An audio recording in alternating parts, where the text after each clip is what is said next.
जय जय रघुवीर समर्थ. श्रीमत दासबोध. दशक 13वा. नामरूप. समास 5वा. कहाणी निरूपण नाम. श्रीराम समर्थ. पहा, या समासामध्ये समर्थांनी आपल्याला काय सांगितलेलं आहे की अगदी एकसारख्या नसणाऱ्या नाम आणि रूपाच्या असंख्य धाग्यांनी परब्रह्म नावाच्या विणकरानं हे ब्रह्मांडरूपी भरजरी वस्त्र विणलेलं आहे. पण कितीही केलं तरी ते शेवटी वस्त्रच ते विरतं, नष्ट होतं. मात्र ते वस्त्र विणणारा कुशल असा परमात्मा जसाच्या तसाच राहतो. ब्रह्मांडाआधीही तो असतो, ब्रह्मांडाबरोबरही तो असतो आणि ब्रह्मांडाच्या प्रलयानंतरही तो असतो. गेल्या 2 समासामध्ये आपण परब्रह्माच्या संकल्पपूर्तीसाठी सृष्टीची उभारणी कशी होते, एकातून एक अशी पंचतत्व कशी विकास पावतात आणि त्याच्या उलट क्रमानं ती लयाला जाऊन सृष्टीचा प्रलय कसा घडतो याचं सुंदर असं विवेचन अभ्यासलेलं आहे. ब्रह्मांडाप्रमाणेच पिंडातही प्रलय घडून येतो. विवेकानं त्यातील अद्वैत बोध निवडून म्हणजेच आसार टाकून देऊन साराशी म्हणजेच परमात्म्याशी तद्रूपता कशी साधायची हे या दशकात आत्तापर्यंत आपण शिकलो. तेच अद्वैत तत्व आपल्या मनी ठसावं म्हणून समर्थ एका सुंदर कहाणीमध्ये गुंफून आपणासमोर ते मांडत आहेत. आतापर्यंतच्या अभ्यासामध्ये आपण अद्वैत तत्वज्ञान, परब्रह्म, अंतरात्मा, मूळ माया यासारख्या जड वाटणाऱ्या शब्दांच्या आधारे अभ्यास केलेला आहे, अभ्यासत तो आलेलो आहोत. परब्रह्म, मूळ माया, गुणमाया, त्रिगुण, पंचमहाभूत व पुढं अष्टधा प्रकृती असा अद्वैत ग्रंथामध्ये सांगितलेला सृष्टीचा विकास आपण समजून घेण्याचा प्रयत्न केलेला आहे. परंतु कित्येक वेळा असं होऊ शकतं की शब्दांच्या अंतरंगातील मर्म आपल्याला नीट कळत नाही. म्हणूनच तेच तत्व, तोच अद्वैत बोध जर कहाणीच्या रूपात सांगितला तर तो चटकन ध्यानात येतो.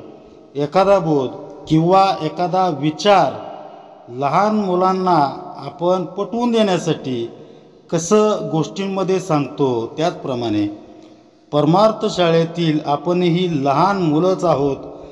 म्हणून हे अद्वैत तत्वज्ञान समजवण्यासाठी समर्थांनी या कहाणी निरूपण नामाचा प्रपंच मांडलेला आहे. या कहाणीतील मर्म नीट समजून मात्र आपण घ्यायला हवं, नाहीतर ते केवळ मनोरंजन ठरेल. मर्म समजलं की मन सतेज होईल, अज्ञानाची जळमटं निघून जातील. गुरुमुखातून जर कथा श्रवण करण्याचं भाग्य मिळालं तर या कथेचं मध्यवर्ती सूत्र नेमकेपणानं अंतरंगात प्रकट होतच होतं. आपण प्रापंचिक मंडळी नित्य व्यवहारात बऱ्याच जणांना भेटत असतो.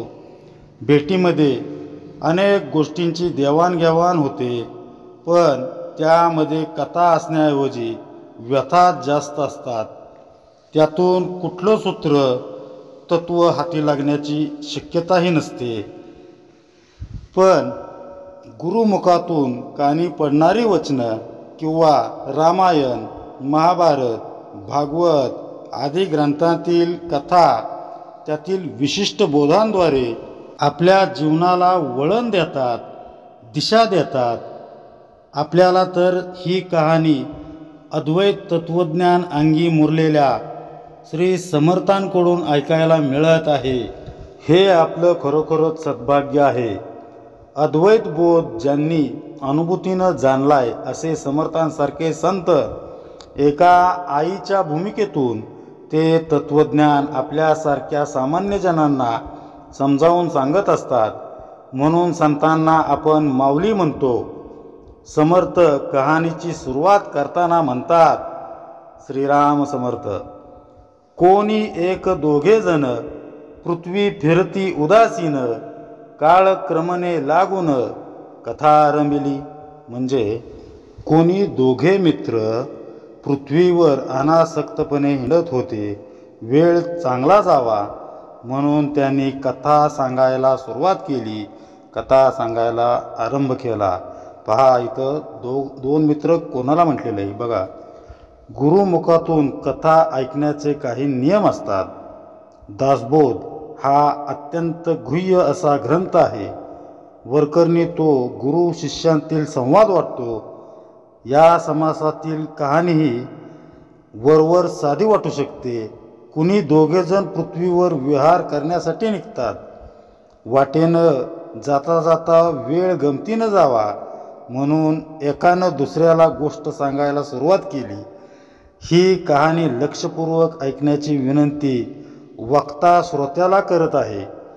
हा झाला वरील ओव्यांचा साधा सरळ अर्थ. म्हणजे या ओवीचा अर्थ असा आहे, पण त्याला आपल्याला वरवरच्या शब्दार्थात न अडकता त्यातून जीवनावश्यक सूत्र शोधायचं आहे. त्या दृष्टीनं या समासातील ओव्यांचं चिंतन आपण करणार आहोत. कोणी दोघेजण असं समर्थ जे म्हणत आहेत, काय मतितार्थ असेल याचा. पहा, गुरु कथा सांगतात, गुरु शिष्याला कथा सांगतात, ती सर्वांच्यासाठी असते हे लक्षात घेतलं पाहिजे. जसं कल्याण स्वामी समर्थांचे शिष्य झाले आणि कल्याण स्वामींनी समर्थांच्या हृदयात स्थान मिळवलं. गुरु ही कथा सांगत असतात आणि ती सगळ्यांसाठी असते, पण त्याच्यापैकी एखादाच असा शिष्य असतो जो त्यातील नेमका अर्थ जाणून त्याला आपलं सर्वस्व मानतो. तात्पर्य म्हणजे वक्ता म्हणजे सद्गुरू आणि श्रोता हा त्याचा एक सत्शिष्य असे हे दोघे जण. हे अजून स्पष्ट होण्यासाठी आणखीन एक आपण उदाहरण पाहूया. कुरुक्षेत्राच्या रणांगणावर प्रभू श्रीकृष्णांनी गीता सांगितली. ती केवळ अर्जुनासाठीच नव्हती. समोर उभा असणारं दोन्ही पक्षातील सैन्य, दिव्य दृष्टीनं कुरुक्षेत्रावरील घडामोडी सांगणारा संजय आणि ऐकणारा धृतराष्ट्र या सर्वांनी ती गीता ऐकली. पण गीता म्हणजे कृष्ण अर्जुन यांचा संवाद असं त्यांचं स्वरूप का बरं झालं? गीतोपदेशाचा कौरव पांडव सेनेवर काहीही परिणाम झाला नाही. त्यांची लढाई आणि त्यांची लढण्याची वृत्ती, त्यांच्यातील तमोगुण कमी झाला नाही. संजय साक्षीभावानं गीता ऐकत होता. जसं आपण निरूपण, कीर्तन, प्रवचन ऐकतो ते किती सुंदर झालं अशा आशयाचे निरीक्षण नोंदवून पुन्हा प्रपंचात गुरफटून जातो. त्यातील बोध आचरणात उतरवण्याचा प्रयत्न आपण करत नाही. म्हणजे ठराविक अंतर ठेवून आपला परमार्थ चालू असतो. संजयाचंही तसंच झालं. गीताबोध ऐकून त्याच्या वृत्तीत काहीच फरक पडला नाही. धृतराष्ट्राबद्दल काय बोलावं? ज्ञानेश्वरीच्या 18व्या अध्यायात ज्ञानेश्वर माऊलींनी त्याला पाण्यात बसलेल्या म्हशीची उपमा दिलेली आहे. पाण्यात कितीही डुंबू दिलं तरी तिथून म्हशीला बाहेर यावंसं वाटत नाही. पाण्यातून हाकलण्याचा प्रयत्न केला तरी पण ती पाण्यात तशीच ठम्म बसून असते. तसं गीता ऐकून झाल्यावर धृतराष्ट्र संजयला विचारतो, या युद्धात कोण जिंकेल असं तुला वाटतं? अफाट कौरव सैन्यांपुढं पांडव सेना टिकाव धरू शकणार नाही असं मला वाटतंय. गीता ऐकूनही संजयचं हे धृतराष्ट्राला उत्तर होतं. सद्गुरू नामांची महती आपल्याला सांगतात, पण तुमच्या आमच्यात दडलेला धृतराष्ट्र त्याच्याकडं फक्त प्रपंचासाठी मागणं मागत राहतो. अर्जुनानं मात्र गीतेच्या बोधामृताचं मनसोक्त सेवन केलं. त्याच्या सर्व वृत्ती पालटून गेल्या व त्याच्या जीवनाचं सार्थक झालं. तात्पर्य म्हणजे काय? कहाणी ऐकणारे पुष्कळ असू शकतील, पण खरा श्रोता एखादाच असतो. म्हणून समर्थ म्हणत आहेत, कोणी एक दोघे जण. या दोघातील वक्ता म्हणजे सद्गुरू आहे. ते सद्गुरू विश्व कल्याणासाठी आहे. दुसरा आहे तो सत्शिष्य. सत्शिष्याची पात्रता कोणती असावी हेही समर्थ खुबीनं लगेचच सांगताना म्हणतात, पृथ्वी फिरती उदासीन. म्हणजे आपण पृथ्वीवर फिरतो, कर्म करतो ते भोगांसाठी. त्या भोगांमध्ये अडकून पडणारेही आपणच. जो कर्मरत असूनही कर्मफल भोग आदींपासून अलिप्त आहे, उदासीन आहे, तो सत्शिष्य होय. ऐश्वर्य संपन्न जीवन असूनही त्यातील भोग विलासांपासून दूर असणाऱ्या राजा जनकासारखी वृत्ती आपण ठेवायला हवी. म्हणजे राजा जनक राजा असूनही भोगांपासून अलिप्त होता. तसंच भोगांपासून अलिप्त राहण्याचा राजमार्गच आपण स्वीकारला पाहिजे. तेच वैराग्य होय. हे ज्याला जमलं तो सत्शिष्य. सगळ्यात असूनही त्यापासून अलिप्त राहणं जमू लागलं की मग आपण अर्जुन, कल्याणस्वामी यासारख्या प्रथम श्रेणीतील श्रोते बनतो. अशा प्रथम वर्गातील उदासीन वृत्तीचा श्रोता होणं महत्त्वाचं आहे. गाडीनं 12-15 तासांचा प्रवास करायचा म्हटला की तो वेळ कसा घालवायचा असा आपल्यासारख्या भोगासक्त मंडळींना देखील प्रश्न पडतो. उदासीन निरपेक्ष वृत्तीतील मनुष्याला तर असा वेळ घालवणं किती कठीण होत असेल याची कल्पना यावी. जेव्हा मन कोणत्याच भोगात रमेनासं होतं तेव्हा सद्गुरू मुखातून येणारी कथाच त्याला विश्राम ठरत असते. भोगण्याची वासनाच संपलेल्या प्रथम दर्जाच्या श्रोत्यांसाठी समर्थांनी ही कथा आरंभलेली आहे. या कहाणीचा खरा श्रोता होण्याचा आता आपण प्रयत्न करूया आणि त्या कथेतील बोधतत्व आपलं आचरणसूत्र कसं बनेल या तळमळीनं आपण पुढील विवेचन ऐकूया. अत्यंत निरपेक्ष उदासीन वृत्तीच्या सत्शिष्यानं सद्गुरूंना कहाणी सांगण्याची विनंती केली आहे. सद्गुरू आणि सत्शिष्य यांच्यातील नातं मोठं विलोभनीय असतं. सद्गुरूंचं हृदय माऊलीसारखं असतं. जणू मानवता, उदारता आणि लीनता यांचा तो त्रिवेणी संगमच असतो. सत्शिष्य सद्गुरूला आईच्या रूपातच पाहत असतो.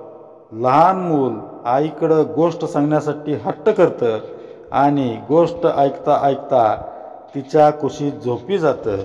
म्हणजेच आईच्या मांडीवर शांतपणे झोपून जातं. तसं ज्याचं मन कुठल्याच भोगात लिप्त नाही, ज्याला आता खरा विश्राम हवाय, असा सत्शिष्य एखाद्या बालकाप्रमाणे गुरु माऊलीला विनवतोय. श्रोता पुसे वक्तयासी, कहाणी सांगाजी बरविसी, वक्ता म्हणे श्रोतयासी, सावध ऐके. म्हणजे हे ऐकून श्रोता वक्त्याला म्हणतो की एखादी छानशी गोष्ट सांगा.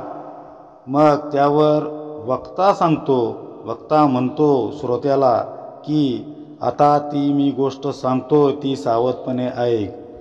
पहा, सद्गुरू म्हणत की देवाकडं आपण लहान मूल होऊन जावं. अत्यंत निरागस भावानं देवाला, सद्गुरू माऊलीला विनवावं. त्रितापांनी, प्रपंचातील कटकटींनी मी दमलोय, मला विश्राम मिळेल अशी एक कहाणी कृपा करून मला सांगाल का? गुरु माऊली तर कितीही कनवाळू. लेकराची विनवणी गुरु माऊलीनं तात्काळ मान्य केली.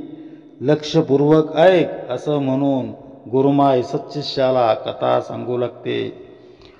श्रवण ही एक कला आहे. आपण बऱ्याचदा ऐकतो पण त्याच वेळी आपण श्रवण ऐकत नसतो. म्हणजे श्रवणावरती आपलं लक्ष नसतं. म्हणजे कसं, शब्द कानावर तर पडत असतात पण आपलं मन सरबैर झाल्यामुळं भटकत असल्यामुळं श्रवणातून जो बोध आपल्या हृदयात शिरायला हवा तो तसा शिरतच नाही. सत्पुरुष एखादं सूत्र तत्व सांगून जातात, पण ते ऐकताना आपलं मन जर थाऱ्यावर नसेल तर काय त्याचा उपयोग. म्हणून सत्पुरुषांचा बोध, त्यांची वचनं अगदी कानात प्राण आणून ऐकायची असतात. हे सर्वांनी लक्षात ठेवलं पाहिजे. पहा, समर्थांची निरूपणं म्हणजेच सद्गुरूंची प्रवचनं आपण नित्य ऐकत असतो. त्यातून ते आपल्यासाठी दररोज काहीतरी खास सांगत असतात, पण बऱ्याचदा ऐकण्यामध्ये आपलं मन नसतं. त्यामुळं ते जे सांगत आहेत त्यातलं नेमकं सूत्रच आपल्या लक्षात येत नाही. म्हणजेच आपण ऐकत नसतो, ऐकताना सावध नसतो असा त्याचा अर्थ आहे. असं नका, पण समर्थांचा श्रोता मात्र सावध आहे. लक्ष देऊन तो कहाणी ऐकायला आतुर झालेला आहे. आपण तर गोष्टीमध्ये ऐकतो की एक आटपाट नगर होतं, तिथं एक राजा होता. अशाच पद्धतीनं, अशाच रीतीवर पूर्वी गोष्टींची सुरुवात होत असे. त्याच धर्तीवर समर्थ आता ही कहाणी आपल्याला सांगू लागलेली आहेत. एके स्त्री पुरुषे होती, उभयतांमध्ये बहुप्रीती, एक रूपेची वर्तती भिन्न नाही. म्हणजे एक पुरुष आणि एक स्त्री असं एक जोडपं होतं. दोघांमध्येही अतिशय असं प्रेम होतं. ते अजिबात भिन्न वाटत नव्हते. दोघंही अगदी एकरूप असल्यासारखं, एकमत असल्यासारखं एकरूपच वाटायचे. ऐसा काही एक काळ लोटला, तयास एक पुत्र झाला, कार्यकर्ता आणि भला सर्वविषयी. म्हणजे पुढे काही कालावधी गेल्यानंतर, काही काळ गेल्यानंतर त्यांना एक पुत्र झाला. तो अतिशय हुशार आणि तो चांगला भला कार्यकर्ता असा होता. पहा, समर्थ आपल्याला या ठिकाणी काय सांगतायत की स्त्री पुरुषांचं म्हणजे नवरा बायकोचं एक जोडपं होतं. त्या दोघांचं एकमेकांवर अतिशय प्रेम होतं. इतकं की ते दोघे भिन्न वाटतच नव्हते. देह दोन पण प्राण एक अशी त्यांची स्थिती होती. अशा या प्रेमळ जोडप्याच्या स्नेहवेलीवर एक पुष्प उमललं. त्यांना एक मुलगा झाला. सर्वच विषयांमध्ये तो हुशार होता, कार्यकर्ता होता. म्हणजे आईवडिलांच्या इच्छा जाणून त्याच्यानुसार तो कार्य करणारा होता. पुढे त्यासही झाला कुमार, तो पित्याहून आतुर, काही तदर्थ चतुर व्यापकपणे. म्हणजे पुढे त्या पुत्रालाही एक कुमार झाला, मुलगा झाला. तो पित्यापेक्षाही उतावळ्या स्वभावाचा आणि व्यापकपणे पित्यापेक्षा अर्धचतुर होता. तेने व्याप उदंड केला, बहुत कन्या पुत्र व्याला, उदंड लोक संचिला नाना प्रकारे. त्याने खूप व्याप वाढवला आणि अनेक कन्यापुत्रांना जन्म दिला. याप्रमाणे नाना प्रकारचे असंख्य लोक निर्माण झाले. समर्थ म्हणतात की पुढं त्यालाही एक मुलगा झाला, म्हणजे त्या जोडप्याला नातू झाला. हा नातू अत्यंत उतावीळ होता, चंचल वृत्तीचा होता. व्याप वाढवण्याची त्याला हौसच होती. त्यामुळं त्याला भरपूर संतती झाली. त्याचा पुत्र ज्येष्ठ तो अज्ञान आणि रागीट, अथवा चुकता नीट संवार करी. बघा, त्याचा सर्वात मोठा मुलगा होता. तो अत्यंत अज्ञानी आणि रागीट असा होता. कुणाचे जरा काही चुकले की तो संवार करायचा. बघा, त्यातील सर्वात जो मोठा मुलगा होता म्हणजे त्या जोडप्याचा पंतू, तो खूप रागीट आणि तापट स्वभावाचा होता. कुणी चूक केली की त्याला खपत नसे. चुकणाऱ्याला तो तात्काळ शिक्षा देई, शिक्षा करे. त्याचा उद्देश शिस्त लावण्याचा असला तरी इतरांना त्याचं वागणं विक्षिप्तपणाचं वाटे. पिता उगाच बैसला, लेके बहुत व्याप केला, सर्वज्ञ जाणता भला, ज्येष्ठ पुत्र म्हणजे पिता म्हणजे मूळ पुरुष स्वस्थ बसून राहिला होता. त्याच्या लेकाने म्हणजे त्याच्या मुलाने खूप व्याप वाढवला. तो ज्येष्ठ पुत्र चांगला जाणता आणि सर्वज्ञ होता. नातू त्याचे अर्ध जाणे परंतु तो काहीच नेणे, चुकता संवारणे. महाक्रोधी म्हणजे नातू होता तो अर्धेच जाणत होता, तर पंतू काहीच जाणत नव्हता. तो महाक्रोधी होता आणि कुणी चुकले की त्याचा तो संहार करायचा. लेक सकळांचे पालन करी, नातू मेळवी वरीच्या वरी, परंतु चुकल्या संहार करी अकस्मात. म्हणजे त्या मूळ पुरुषाचा लेक सर्वांचे पालनपोषण करीत असे, नातू वारंवार प्रजा वाढवत असे, तर पंतू कुणी चुकले असता अकस्मात संहार करत असे. नेमस्तपणे वंश वाढला, विस्तार उदंडची झाला, ऐसा बहुत काळ गेला आनंदरूप. म्हणजे याप्रमाणे नियमितपणे वंश वाढत गेला आणि प्रचंड असा विस्तार झाला. प्रथम बराच काळ मोठ्या आनंदात गेला. बघा, सुरुवातीला सांगितलेला त्या जोडप्याचा मुलगा सर्वांचं पालनपोषण आनंदानं करीत असे. त्याचा मुलगा अर्थात त्या जोडप्याचा नातू वरच्यावर काहीतरी मिळवून त्याचा चरितार्थ चालवत असे. त्याचा मुलगा म्हणजे त्या जोडप्याचा पंतू त्याच्याकडं चुकलेल्याला शासन करण्याचं काम होतं. अशा रीतीनं त्या जोडप्यांचा वंश विस्तार वाढत गेला होता. सुरुवातीचा काळ खूपच आनंदात गेला. मग पुढं काय झालं? विस्तार वाढतला गणवेना, वडिलांस कोणीच मानेना, परस्परे किंत मना बहुत पडिला. म्हणजे विस्तार इतका वाढला की मोजदात करणे अशक्य झाले. पुढे वडिलांना कोणी मानेनासे झाले. सर्वांच्या मनात परस्परांबद्दल संशय वाढू लागला. उदंड घर कल्लोळ लागला, तेने कित्येक संवार झाला. विपट पडिले थोरा थोराला, बेबंद झाले. म्हणजे उदंड असा ग्रह कलह सुरू होऊन त्यामुळे कित्येकांचा संहार झाला. थोरा मोठ्यांतही वितुष्ट आले आणि बेबंदशाही माजली. बघा, बालवयात एकत्र सुखानं राहणारी भावंड जसं मोठी झाल्यावर एकमेकांशी भांडू लागतात, त्यांच्यातील कुरबुरी वाढतात, तसंच त्या जोडप्याचा वंशविस्तार मोजण्याच्या पलीकडं जेव्हा गेला तेव्हा वडिलांचं कुणीही ऐकना.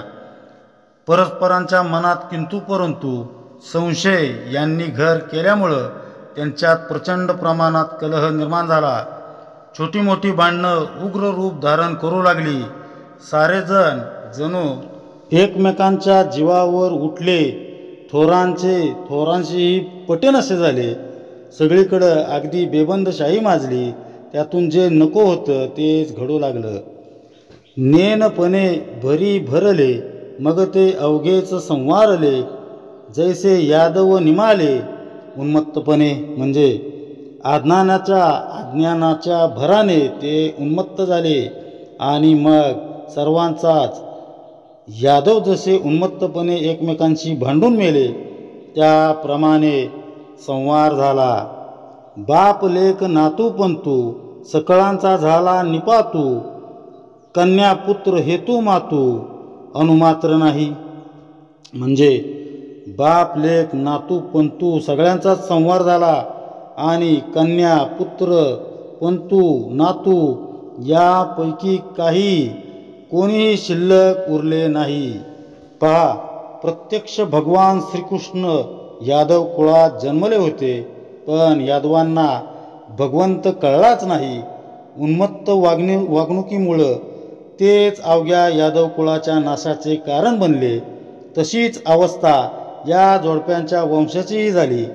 आपापसातील कलह हाणामाऱ्या यामुळं प्रचंड विस्तारलेल्या वंशातील सदस्यांची संख्या झपाट्यानं कमी होऊन ती पंतूपर्यंत येऊन ठेपली. सर्व वंश विस्तारच लयाला गेला. त्यामध्ये शेवटी ते जोडपं, त्यांचा मुलगा, नातू, पंतू या सर्वांचाच निष्पात झाला. अणुमात्रही म्हणजे यत्किंचितही मागं उरलं नाही. त्यांच्या जीवनाच्या खाणाखुणाही पूर्णपणे मिटल्या गेल्या. ऐसी कहाणी जो विवरला तो जन्मापासून सुटला, श्रोता वक्ता धन्य झाला प्रचितीने.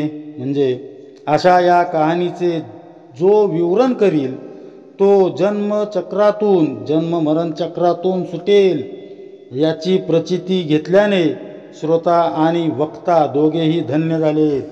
बघा समर्थ काय सांगतायत की अशी कहाणी सद्गुरूंनी सत्शिष्याला सांगितलेली आहे.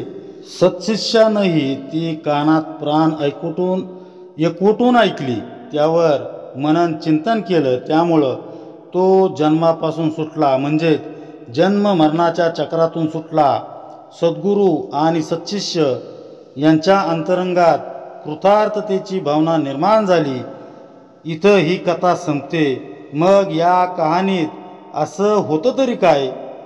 60 उत्तराची कहाणी 5 उत्तरी सुफळ संपूर्ण झाली असं आपल्यासारख्यांना वाटणं साहजिकच आहे. पण यातलं अद्वैत सूत्र ज्याला गवसतं त्याच्या डोळ्यातून निश्चितच अश्रुधारा वाहू लागतात. ते सूत्र कोणतं ते आपण पुढच्या निरूपणामध्ये पाहणार आहोत.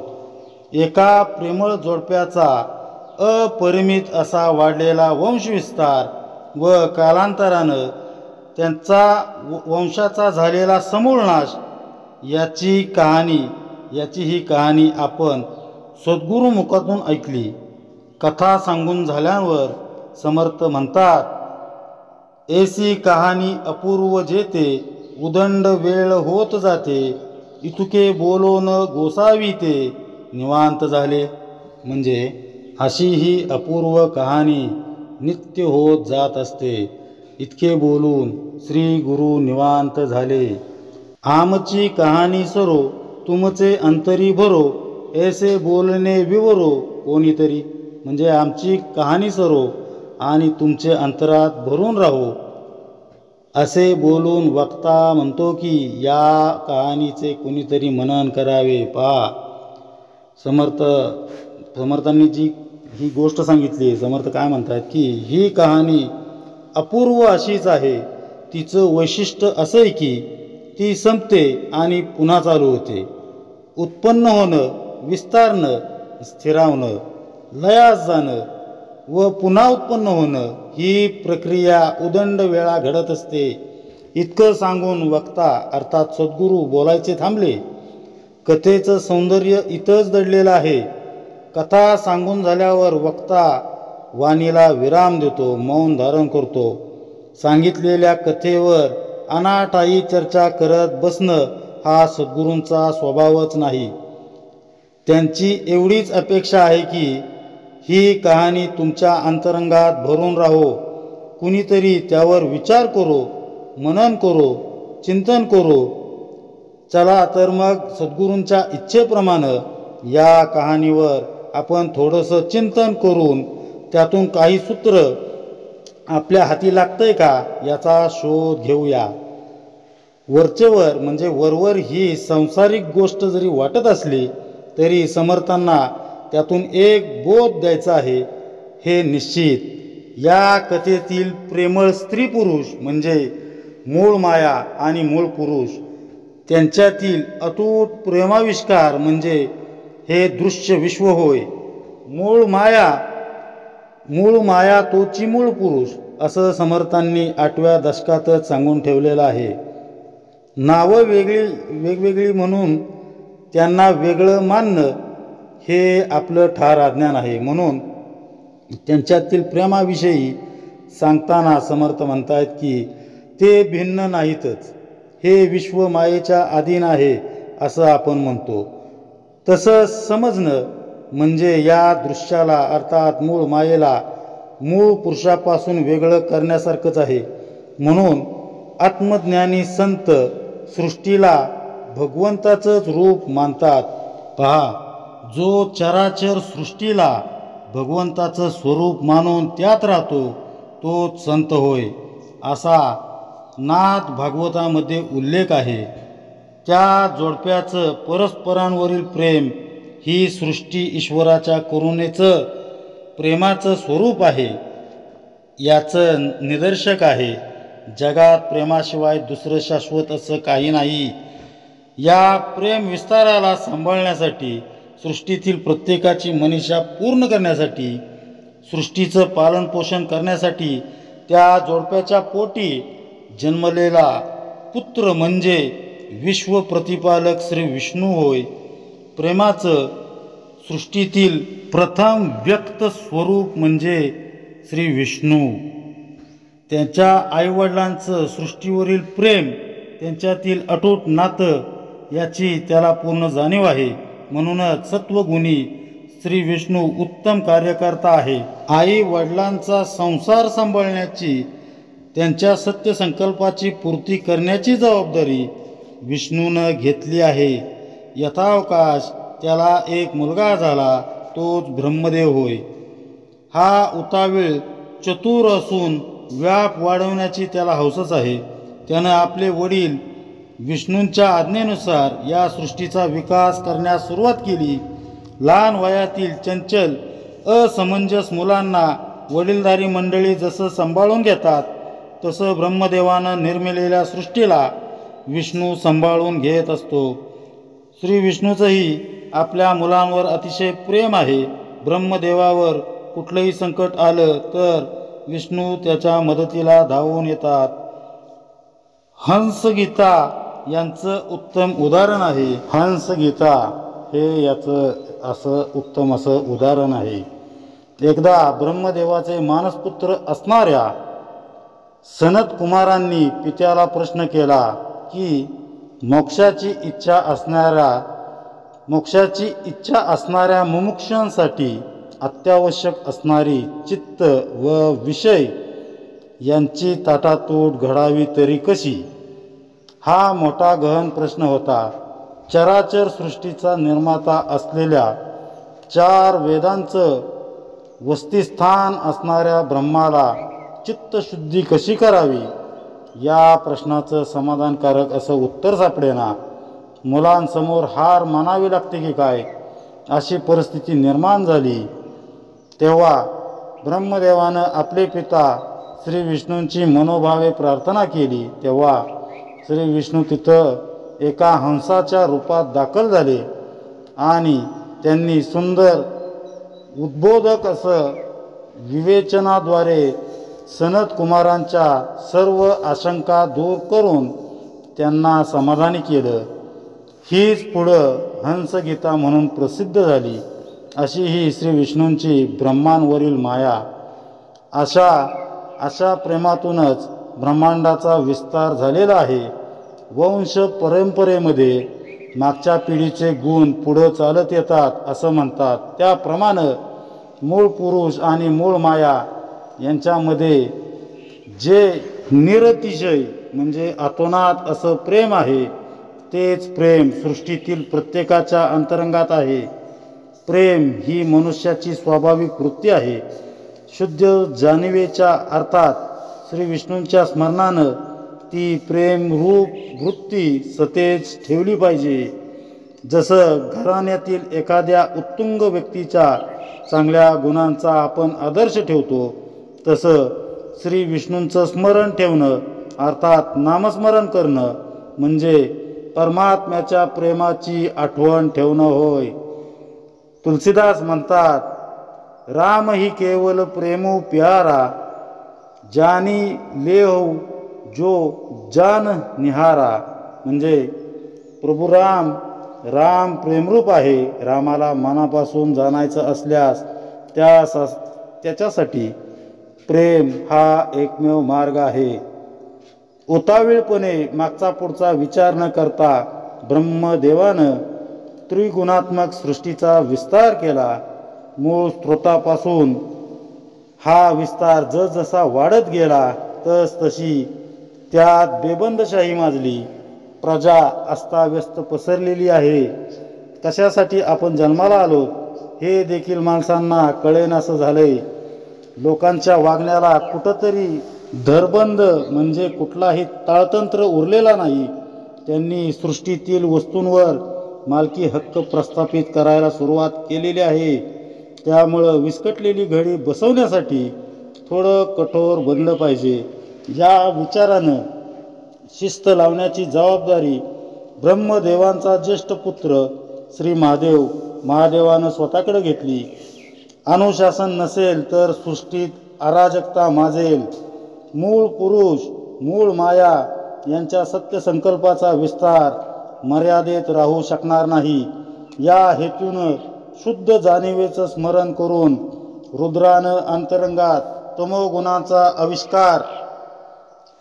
आविष्कार केलेला आहे आणि सृष्टीला शिस्त लावण्यास कटिबद्ध झाला.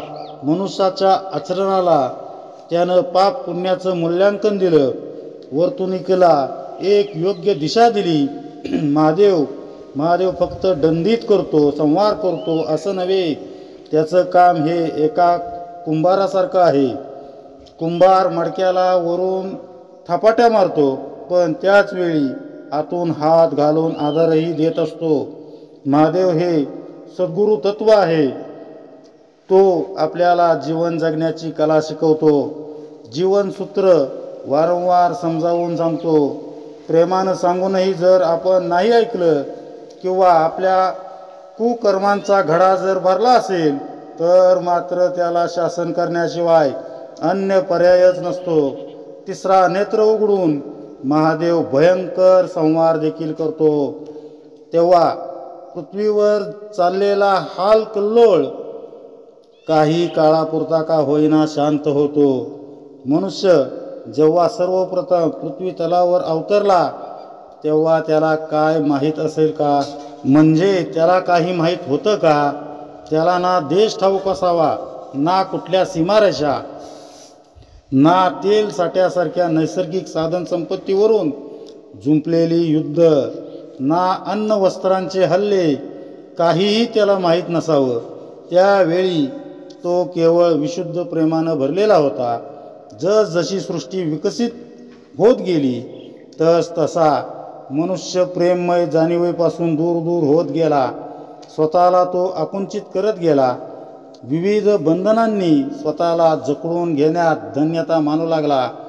खंड, देश, राज्य, जिल्हा असं करत करत त्याच्या सीमा घरापर्यंत येऊन पोचल्या. असंच नव्हे तर आता त्या देहापर्यंत आले आहेत. मी म्हणजे देह, माझ्या देहाचं सुख तेच सर्व सुख, मलाच सर्व सुख मिळालं पाहिजे असा स्वार्थाचा अतिरेक होऊ लागला आणि तो आपल्याला दिसतही आहे. या पुढची पायरी म्हणजे त्याच्या अंतरंगातही द्वंद्व चालू झालंय. खरा मी आणि खोटा मी असे दोन प्रतिद्वंद्वी एकमेकांसमोर उभे ठाकलेत.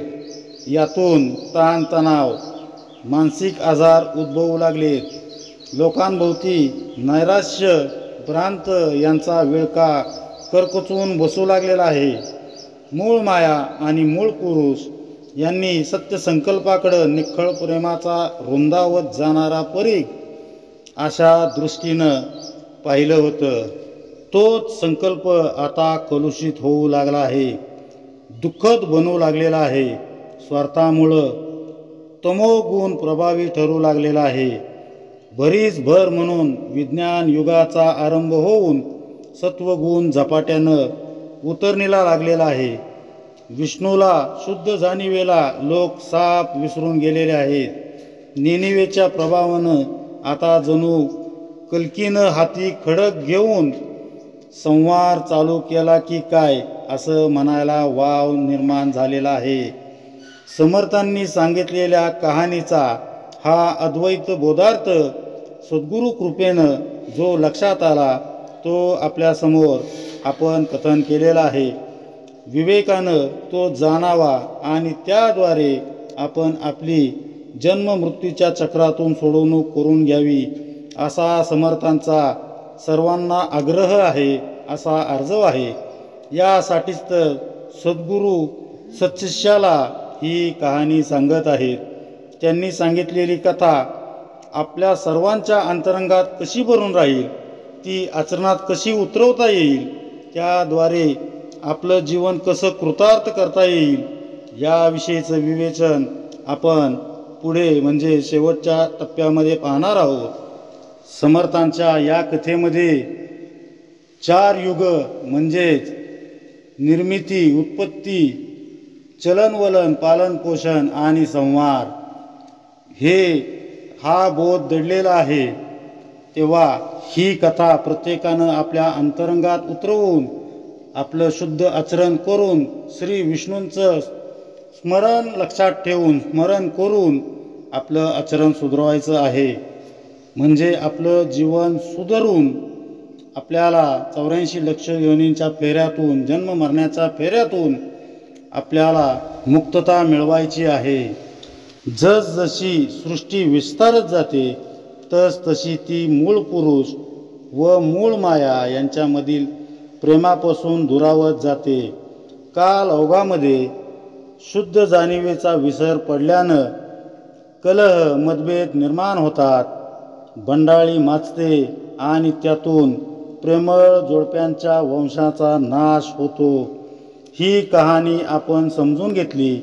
सृष्टीच्या उत्पत्ती, स्थिती व लय या अवस्थांमध्ये श्री विष्णू, श्री ब्रह्मदेव आणि श्री महादेव, श्री शंकर यांच्या भूमिकांचंही आपण थोडक्यात चिंतन पाहिलेलं आहे. ही निरंतर घडत राहणारी कहाणी तुमचे आमचे अंतरी भरो असं समर्थ म्हणत आहेत. त्यामागील गर्भितार्थ विशद करताना ते पुढं सांगतात. चुकत वाकत आठवले, इतुके सकळीत बोलिले, न्यून पूर्ण स्मा केले पाहिजे. श्रोती म्हणजे चुकत माकत जेवढे आठवले तेवढे संकलित करून या ठिकाणी सांगितलेले आहे. त्यात अधिक उणे कमी जास्त काय झाले असेल तर श्रोत्यांनी मला क्षमा केली पाहिजे. ऐसी कहाणी निरंतर विवेके एकती जे नर, दास म्हणे जग्गोदार तेची करीती. म्हणजे अशी ही कहाणी जे निरंतर विचारपूर्वक ऐकतील, आचरणात आणतील. रामदास म्हणतात की श्री रामदास म्हणतात की ते जगदुद्धार करतील. त्या जगोद्धाराचे लक्षण केले पाहिजे विवरण, सार निवडावे निरूपण या सबोलीचे. म्हणजे तो जगदुद्धार कसा होईल ते लक्षण ऐका. या कहाणीचे विवरण करून त्यातून सार निवडावे यालाच निरूपण म्हणतात. पहा, समर्थ म्हणतात की जो या कहाणीचा सतत अभ्यास करतो, त्यावर मनन चिंतन करतो, तो स्वतःचं तर कल्याण करून घेतोच, शिवाय इतरांचा उद्धार करण्या इतकं सामर्थ्य त्याच्या ठायी निर्माण होतं. स्वतःबरोबरच जगाचाही उद्धार करण्याचं लक्षण कोणतं ते सांगताना समर्थ रामदास म्हणतात की सारासाराच्या मिश्रणातून विवेकानं सार निवडता यायला पाहिजे. त्याला निरूपण म्हणायचं. त्यातून जगोद्धाराचा मंत्र गवसतो. आता हे सार कोणतं ते पाहूया. काळ किती झपाट्यानं बदलतोय. आमच्या वेळी हे असं नव्हतं अशी वाक्य आधीच्या पिढीच्या लोकांकडून सर्रास ऐकायला मिळतात. सतत बदलणाऱ्या परिस्थितीमुळं या विश्वाचं भवितव्य काय, इथपासून ते या देहाचं पुढं काय होणार, अशा चिंतातूर वृत्तीमुळं बरीचशी सात्विक साधक मंडळी ना आनंद उपभोगू शकत, ना जीवाला योग्य न्याय देऊ शकत. तुम्हा आम्हा प्रत्येकाची थोड्याफार फरकानं अशीच अवस्था आहे. मनातील ही भ्रांत दूर व्हावी म्हणून समर्थ सांगतायत की ही कहाणी सतत घडत असते. त्यातील प्रत्येक प्रक्रियेमध्ये एक सूत्रता आहे. आपलं हृदय जसं आकुंचन पावतं, प्रसरण पावतं, त्याचप्रमाणे परब्रह्माचा सत्य संकल्प आकुंचन प्रसरण पावत असतो. हे या कहाणीतील मध्यवर्ती सूत्र जर अंतरंगात घट्ट धरलं तर घडणाऱ्या कुठल्याही गोष्टीविषयी किंतु परंतु आपल्या मनात निर्माण होणार नाहीत.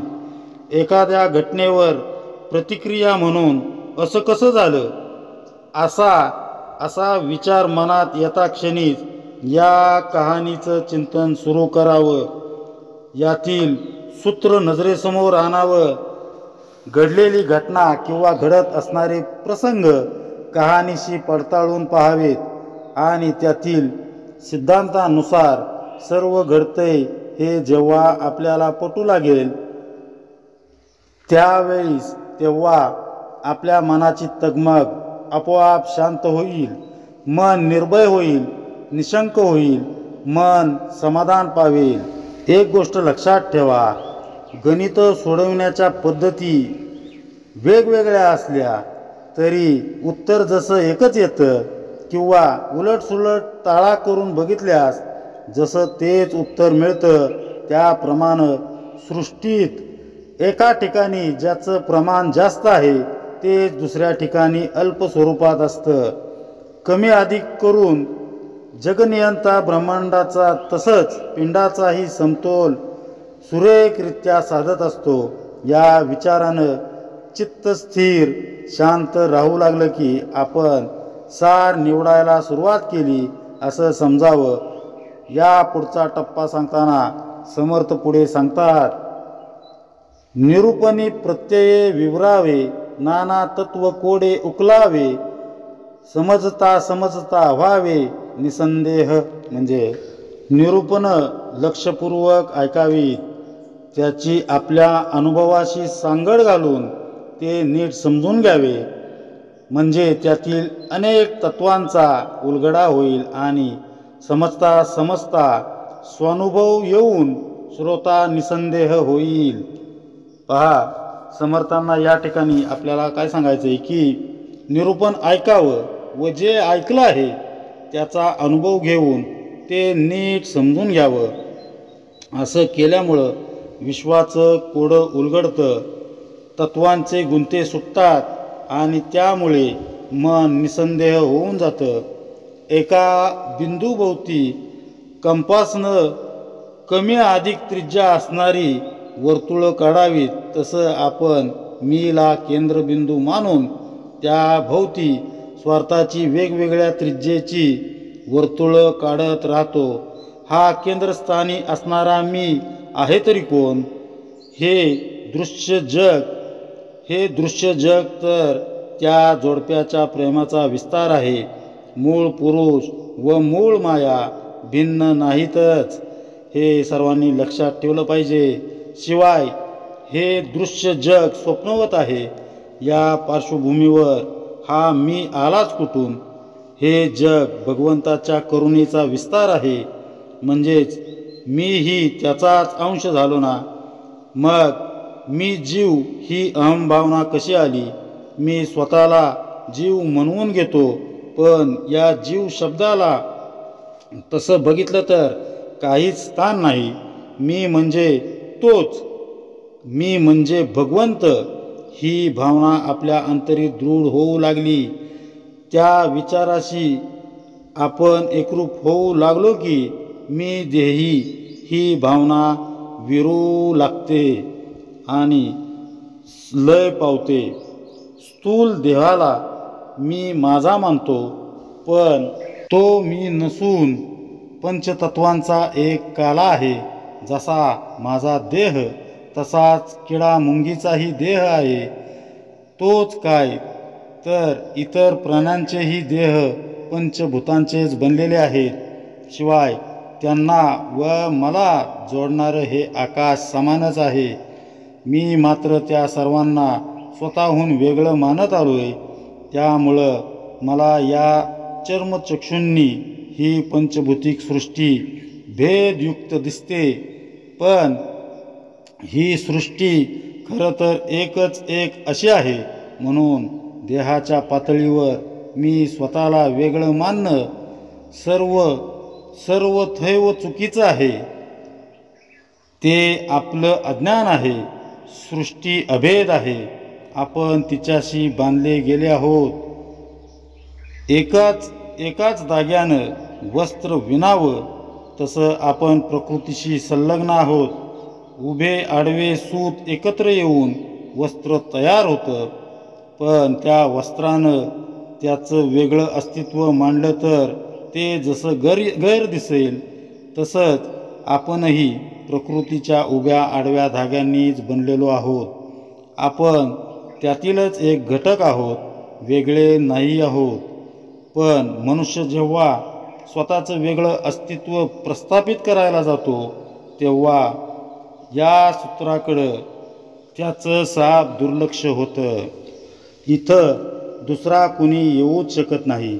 म्हणून तर संतांना सृष्टीत सर्वत्र त्याचंच रूप दिसतं. मला दुसऱ्याचं दुःख पाहवत नाही असं सद्गुरू म्हणतात. त्याचं मर्म इथं दडलेलं आहे.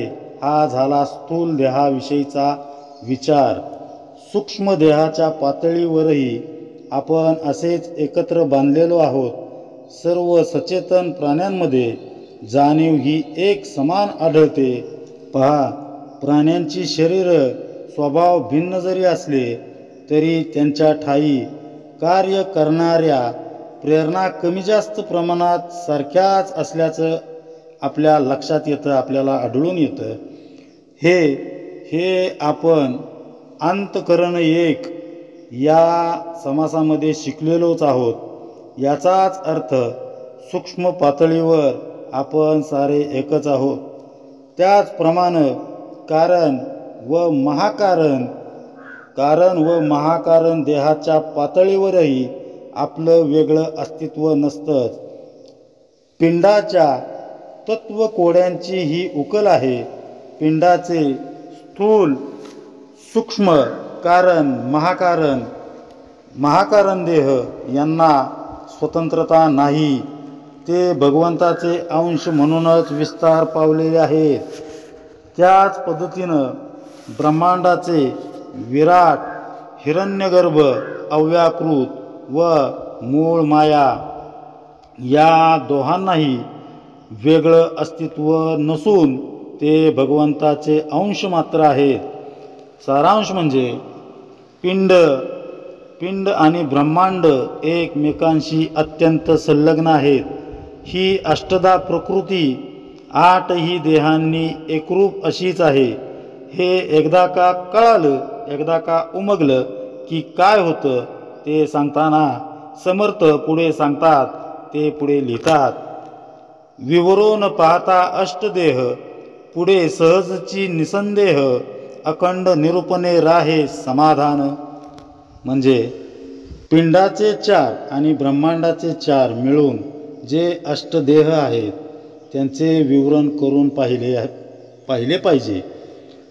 साहजिकच श्रोता निसंदेह होतो. मात्र अखंड निरूपण करीत राहिल्यानेच शाश्वत समाधान प्राप्त होते. तत्वांचा गलबला जेथे निवांत कैचे असेल तेथे या कारणे गुल्ली परते कोणी एके असावे. म्हणजे ज्या ठिकाणी तत्वांचा गलबला असेल त्या ठिकाणी निवांतपणा कसा असेल. म्हणूनच या घोटाळ्यापासून कोणी एकाने नेहमी अलिप्त असावे. पहा समर्थ काय सांगतायत आपल्याला या ठिकाणी की अष्टदेहांमधील एकरूपता जाणली की दृष्टीतील भेद संपुष्टात येतो. सर्वत्र भगवंतच दिसू लागतो. त्यामुळं मन निसंदेह होऊन खऱ्या विश्रांतीचा लाभ होतो. मन समाधान पावतं. ज्या ठिकाणी तत्वांचा गलबला आहे तिथं जीवाला निवांतपणा मिळणार नाही. ज्याला निवांत व्हायचं आहे, ज्याला समाधान हवं आहे त्यानं तत्वांच्या गोंधळाच्या पलीकडं जायला हवं. निवांतपणाचा हा सुखद अनुभव सर्वांनी घ्यावा म्हणून या कहाणीचं प्रयोजन समर्थांनी केलेलं आहे. मूळ पुरुष व मूळ प्रकृती यांचा अतिउच्च अशा प्रेमाचा आविष्कार म्हणजे ही दृश्यसृष्टी. त्यांच्यामधील जे निखळ प्रेम आहे ते आपल्यात कसं उतरेल याचा चिकाटीनं प्रत्येकानं अभ्यास करणं म्हणजेच साधन करणं होय. या प्रेम साधनेचं सर्वोत्कृष्ट जर कुठलं साधन असेल तर ते म्हणजे नामस्मरण होय. भगवत नामाच्या संगतीत राहिल्यास त्याच्या प्रेमाचाच सहवास आपल्याला मिळतो. असं हे प्रेमानं भगवंताला वश करू शकणारं नाम सद्गुरूंनी आपल्या मुखापर्यंत आणून दिलेलं नाम हृदयात उतरवणं ही प्रेमाची आराधनाच आहे. निस्वार्थ प्रेमाची सर्वांवर मुक्त हस्ते उधळण करणं हा साधनाचा परिपाक आहे. एकनाथ महाराज त्यांच्या एका अभंगात भगवंताला आळविताना म्हणतात, भक्ती प्रेमाविन ज्ञान नको देवा, अभिमान नित्य नवा तया माझी, प्रेम सुख देई प्रेम सुख देई, प्रेमविन नाही समाधान. बघा, म्हणजे समाधानाची साक्षात मूर्ती असणारे सद्गुरू माझ्यातील प्रेम काढलं तर मी नाहीच. नाम साधनेमधून हे प्रेम येतं. यातूनच मनुष्य खऱ्या अर्थानं विश्राम पाहू शकतो. हे या कहाणीचं मर्म आहे. या कहाणीतील तत्वबोध पुढं नेताना समर्थ साधन व त्याची तात्विक पार्श्वभूमी समजून देता देता परब्रह्माशी अनन्य होण्याची कोणती युक्ती सांगणार आहेत ते आपण पुढील समासात पाहणार आहोत. समर्थ पुढे सांगतात, समर्थ शेवटी सांगतायत की ऐसा सूक्ष्म संवाद केलाची करावा विशद, पुढीले समासी लघुबोध सावध ऐका. म्हणजेच असा सूक्ष्म संवाद पुन्हा पुन्हा स्पष्ट करून समजून घ्यावा. आता पुढील समासात लघुबोध सांगितला जाईल, तो श्रोत्यांनी नीट सावध ऐकून श्रवण करावा, सावधपणे ऐकावा. इति श्री दासबोधे गुरु शिष्य संवादे कहाणी निरूपण नाम समास 5वा. जय जय रघुवीर समर्थ.